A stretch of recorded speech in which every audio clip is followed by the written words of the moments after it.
Support the habit at patreon.com/doseofbuckley. It's safe to say the reason you ever started watching my videos in the first place is because of my worst songs and musical autopsies, where I predominantly make fun of the lyrics of poorly written songs. This would be a safe assumption for about 90% of my audience. But you know what they say about assumptions? They make an ass out of you and ooptions? Or they screwed that up.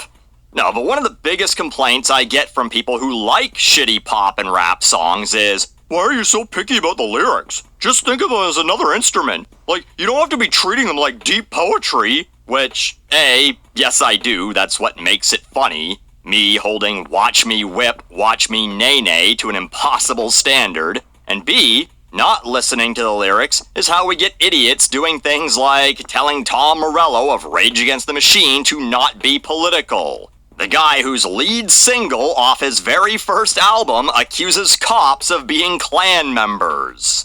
If you listened to the lyrics, you'd have known that he was always a dirty lib.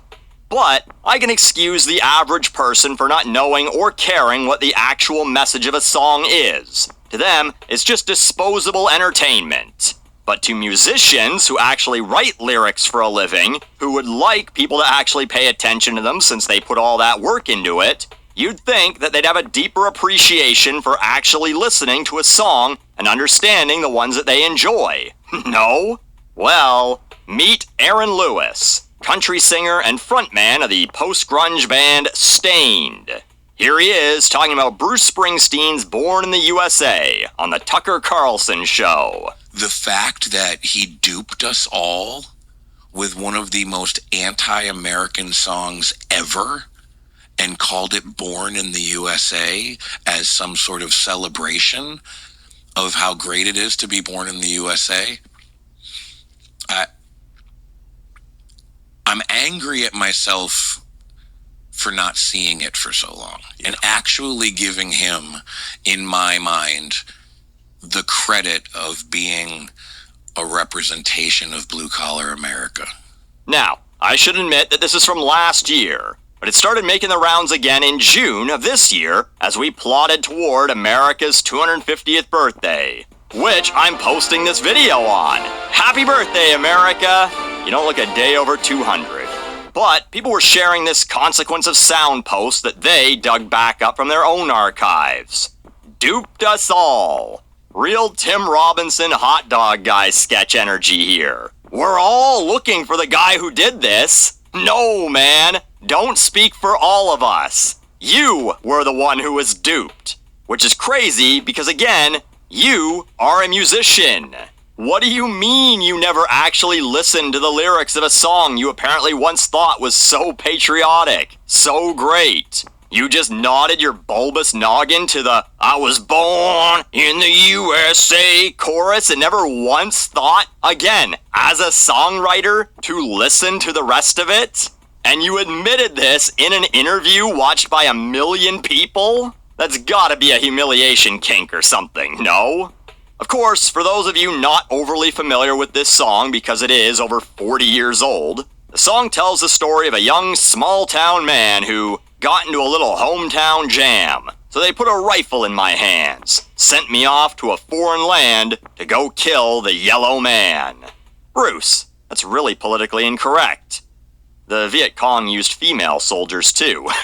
No, but you don't need the fucking Rosetta Stone to translate this. This character got in trouble with the law, and instead of being sent to jail, he got sent to Vietnam. It details him coming home, not being able to find work, Veterans Affairs not providing him any help, lamenting the loss of his brother, whether that's an actual family member or like a brother in arms is unclear, but either way, and it wraps up with the character having nowhere to run and nowhere to go.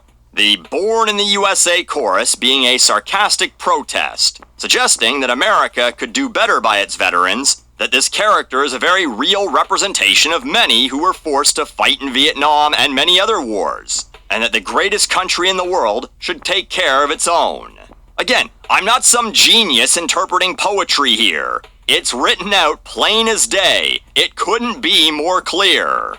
Was Aaron Lewis also duped, swindled, hornswoggled, if you will, by those dastardly Canadians Neil Young and the Guess Who?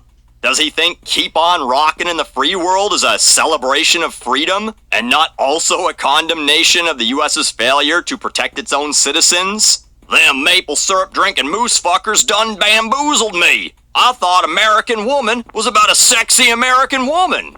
The American woman is America itself. That seductive harlot Lady Liberty, trying to entice us innocent, naive Canadians, with her colored lights to hypnotize. The Guess Who telling her to get away, that we don't want any part of her war machine and ghetto scene.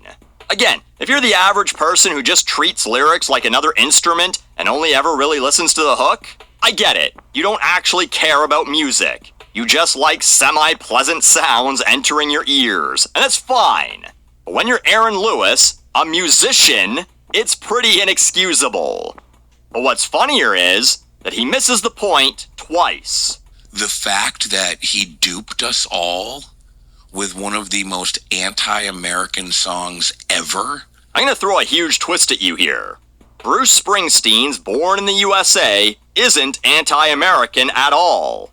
It's fun to reduce it to that, to go, the chuds don't understand, they've been singing along to a song that makes fun of them the whole time. But it's not anti-American. It's pro-America in two ways. One, it's suggesting that America, the greatest country in the world, can do better because it's so great, that it shouldn't fail its brave veterans. Bruce is singing on behalf of these Americans. And two, it's an exercise in freedom of speech, the most American fucking thing you can think of. Things moved a little slower back in the early days, but a few years after the country became a country, the founding fathers go, okay, we gotta guarantee some freedoms for everyone. Let's start with the first one, okay? What's the first freedom Americans should be guaranteed? Freedom of speech. It's number God fisting one. The whole reason the US became a country in the first place, a bunch of Brits were tired of George III's tyranny and went, we don't want our own country to become like that. We want people to be able to say whatever the fuck they want, even if it's critical of us. In fact, especially if it's critical of us. What the fuck is the point of free speech if you're just gonna use it to gargle the balls of whoever's in charge? Oh yes, sir. I love this freedom you've given me to lick your boots clean. Oh, I missed a spot. The irony is that Aaron Lewis has a song called Let's Go Fishing, which really duped me. I thought it would be about fishing. Maybe some tips on finding a good spot and the best bait to use. But instead, it makes a Let's Go Brandon reference, which as you remember was code for fuck Joe Biden, and says, we can make America great again. So, swearing at the sitting president, not respecting the office at all, and suggesting America isn't already great? That sounds pretty anti-American to me, maybe more anti-American than Born in the USA. Bruce Springsteen didn't call Lyndon B. Johnson an asshole in a cute little code. Let's go, Brandon. What childish nonsense was that? Even Canadians had the balls to just put the word fuck on bumper stickers protesting Trudeau. But anyway, again, happy 250th birthday, America. I know I'm hard on you sometimes, but it's only because I love you. Canada's so jealous of you, we had to make laws to make radio and TV stations play our own shit once in a while, because if they didn't make those laws, we'd choose to watch your shows and listen to your music 100 times out of 100. And I would bet that many Canadians listen to music the same way Aaron Lewis does. Passively and obliviously, like a drooling mouth breather clapping along to sounds like a baby. Which is your right to do, and fuck anyone who tells you otherwise. My alternate ending for this video, I could never hate the country that gave me Jeopardy! Originally hosted by a Canadian. Superhero comics? Oh yeah, Superman was invented by Canadians. The telephone? Peanut butter? The ink that goes on American money? Really, also a Canadian, huh? Oh, I know something that you guys gave me. My fucked up sense of humor. Growing up watching Dennis Leary and Lewis Black. And Norm Macdonald, a Canadian, but whatever. My parents watching George Carlin when I was like 12, and that's seeping into me. Thanks, America. I might not have been born in the USA, but but I was made by the USA.